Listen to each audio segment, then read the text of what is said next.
Stormy Springtime, Betty Neels. Meg Collins had always lived a quiet life. She was the kind of girl who preferred garden to parties, books to gossip, and silence to drama.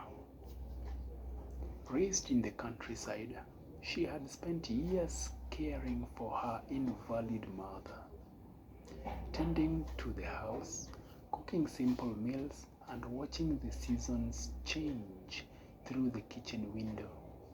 She was content, if not exactly happy. But when her mother passed away and the family home was sold, Meg found herself adrift. She had no shorthand, no typing skills, no glamorous resume, just a warm heart, a steady hand, and a deep knowledge of domestic life. The new owner of the house was Professor Ralph Culver, a brilliant and somewhat aloof medical consultant from London.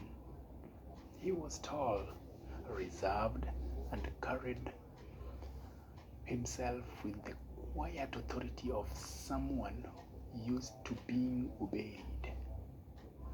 When Meg met him, she expected him to be cold and distant. Instead, he surprised her. He offered her a job, not as a maid, but as a housekeeper and assistant in his London office. "I need someone sensible," he said. "Someone like you." Meg accepted. She moved to London, unsure of what awaited her. The city was vast and impersonal, but Ralph's home was quiet and orderly. Her duties were simple: organizing files, preparing meals, and keeping the house running. Ralph was polite but distant. He rarely smiled, never raised his voice, and treated Meg with professional courtesy. Yet something about him intrigued her. Beneath the surface, she sensed kindness, even loneliness. As spring unfolded, Meg began to blossom. She explored the city, made friends, grew more confident. Ralph noticed the change.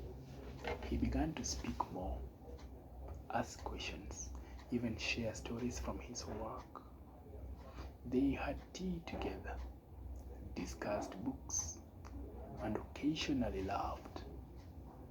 Meg found herself looking forward to his company.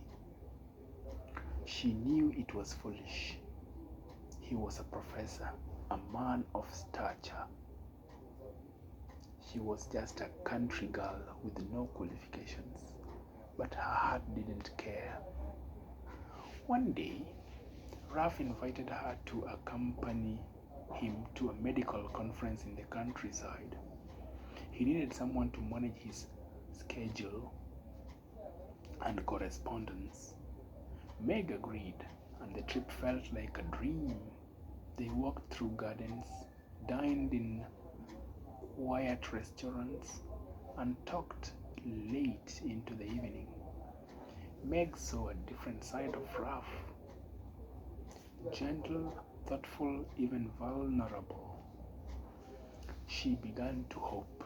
Maybe, just maybe, he saw her as more than just an assistant.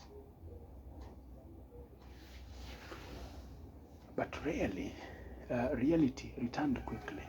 Ralph's world was filled with elegant women, polished colleagues, and high expectations. Meg overheard a conversation between two nurses, mocking her plain clothes and simple manners. She felt humiliated. That evening, she told Ralph she was considering leaving. "I don't belong here," she said quietly. Ralph looked at her for a long moment. "You belong wherever you choose to belong," he said. "And I'd rather you stayed." The words warmed her, but doubts lingered. Then came a turning point. Ralph fell ill. Nothing serious, but enough to keep him bedridden for a few days. Meg cared for him with quiet devotion, preparing meals, managing his work, and sitting by his side. He watched her, grateful and moved. "You are remarkable," he said one evening. "I don't know what I'd do without you." Spring turned stormy. Rain lashed the windows. Stormy springtime. And Meg's emotions swirled like the wind. She loved Ralph. She knew it, but she didn't know if he loved her back. She didn't dare ask. Then one morning, as the sun broke through the clouds, Ralph invited her to walk with him in the garden. The air was fresh, the flowers blooming. He stopped by a rose bush, turned to her and said, "Meg, I've been a fool. I need you, not just in my home, but in my life."